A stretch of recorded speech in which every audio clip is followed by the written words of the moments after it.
Karunagappally APJ Abdul Kalam സാംസ്കാരിക വേദി മുതിർന്ന പൗരന്മാരുടെ കൂട്ടായ്മയായ സായന്തനത്തിന്റെ ഉദ്ഘാടനം നടത്തി.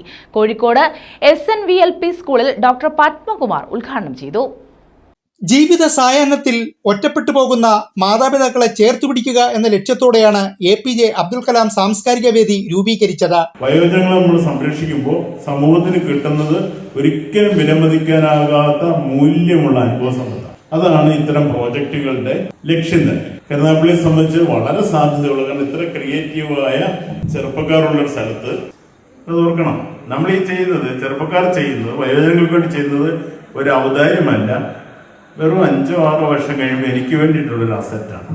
8 വർഷങ്ങൾക്ക് മുമ്പാണ് കരുനാഗപ്പള്ളി APJ അബ്ദുൽ കലാം സാംസ്കാരിക വേദിക്ക് രൂപം നൽകിയത്. വേദിയുടെ തണലിലാണ് മുതിർന്ന പൗരന്മാരുടെ കൂട്ടായ്മയായി സായന്തനത്തിന് രൂപം നൽകിയത്. ചികിത്സ, ധനസഹായം, വിദ്യാർത്ഥികൾക്ക് ബോധവൽക്കരണം, നിർധനരെ സഹായിക്കൽ തുടങ്ങിയ നിരവധി കാരുണ്യ ക്ഷേമ പദ്ധതികൾ നടപ്പിലാക്കാനുള്ള ശ്രമത്തിലാണ് ഈ കൂട്ടായ്മ. President Thayyil Thulasi, secretary PY Santhosh, treasurer VN Baiju, മുൻ നഗരസഭാംഗം സുരേഷ് പനക്കുളങ്ങര എന്നിവർ പങ്കെടുത്തു.